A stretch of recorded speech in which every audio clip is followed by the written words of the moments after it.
Hey, thank you for coming by Tori Magoo 44. Today is the 30th of September. It's the end of September, if you can believe that.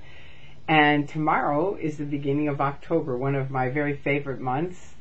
Anyway, this is a video. Some wonderful things have really been happening. Thanks to everybody who has been doing everything you're doing. There's so many people doing things now. It's fantastic.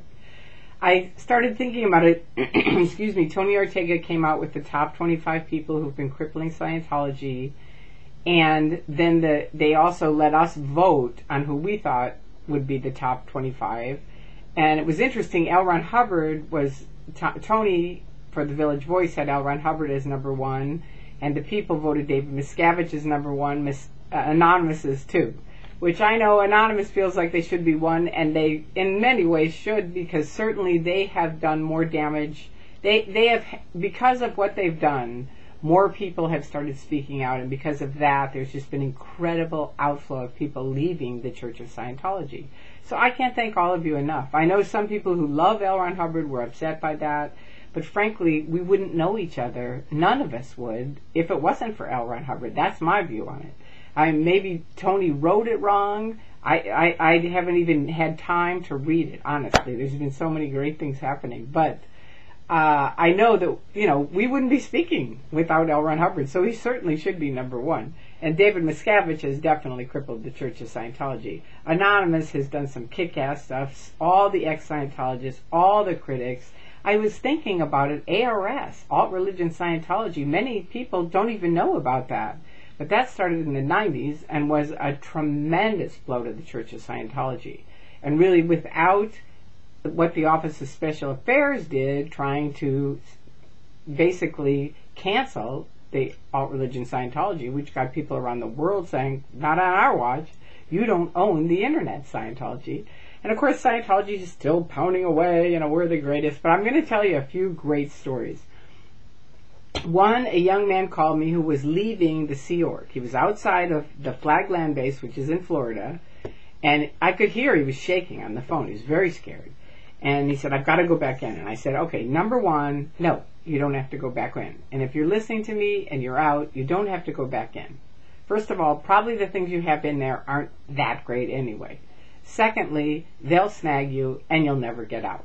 So just take, if you're out and you're listening to me right now, or even if you're thinking about leaving, this is it. Get out and stay out, okay?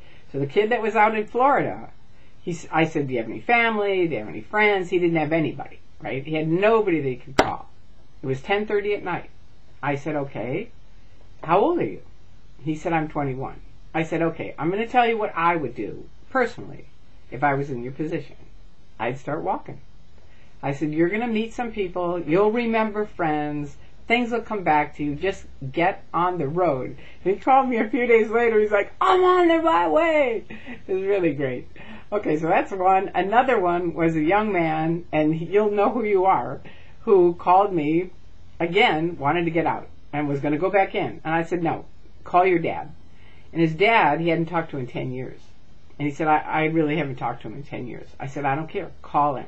Your dad will help you.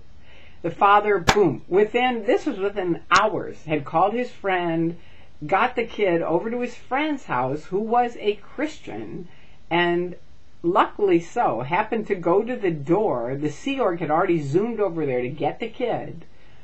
The Christian went to the door with a shotgun and a gun. A shotgun and a knife, and said, get off my property, you're from the devil.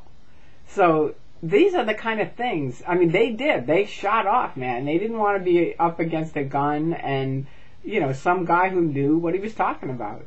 So, these are things that you can do. If you get out, go. Just start moving. Keep away from the org.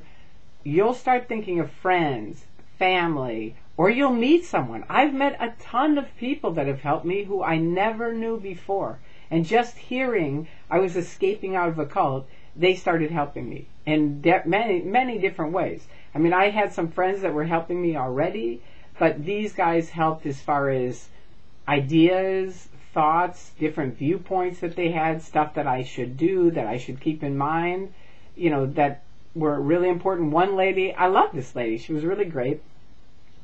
she said, number one, if you're a woman, at which I am, she said, I'd like to give you some advice. I said, please. I can use all I can get. When you leave Scientology, you're so filled with so many things that are, do it this way, do it that way. And then you leave and it's like, what do I do? And she said, number one, get financially independent.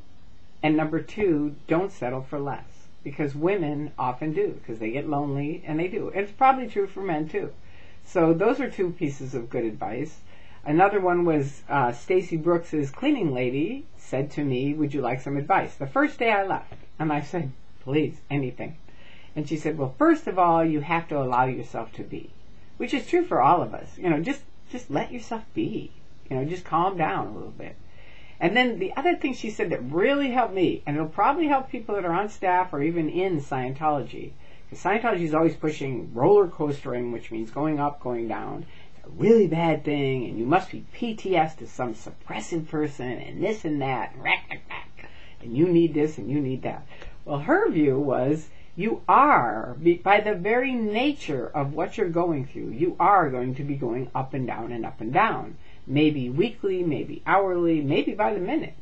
But she said, I want you to remember, it's a circular thing. You are going up. Well, even in between, you might be going up and down, but you're basically going up. And man, that has so been true. And if she happens to hear this, thank you so much. Also, my last thing is, you never know how you can help someone. You never know what your words could possibly help someone. When I first escaped out, and I've told you guys this, but maybe some new person will hear it, these people in Seattle, they weren't ex-Scientologists, they were never in Scientology, they weren't even critics, but they watched me get chased across the country and fight everybody in the world practically, it seemed like, that was within the Scientology community.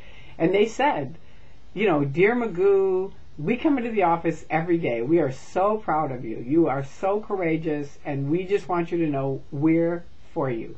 And it meant so much to me. And it's just such a silly thing, but it meant so much that somebody out there was like going, okay, we got it. It's good. Another guy from inside the Church of Scientology told me, you are so high profile right now in 2000. Keep talking, because they won't hurt you as long as you are, it's like Warrior said to me, my friend from Texas, sunshine disinfects. He used to always post that on any post at the bottom, sunshine disinfects. And remember that, sunshine disinfects. Scientology tries to stop that sunshine. Don't let it.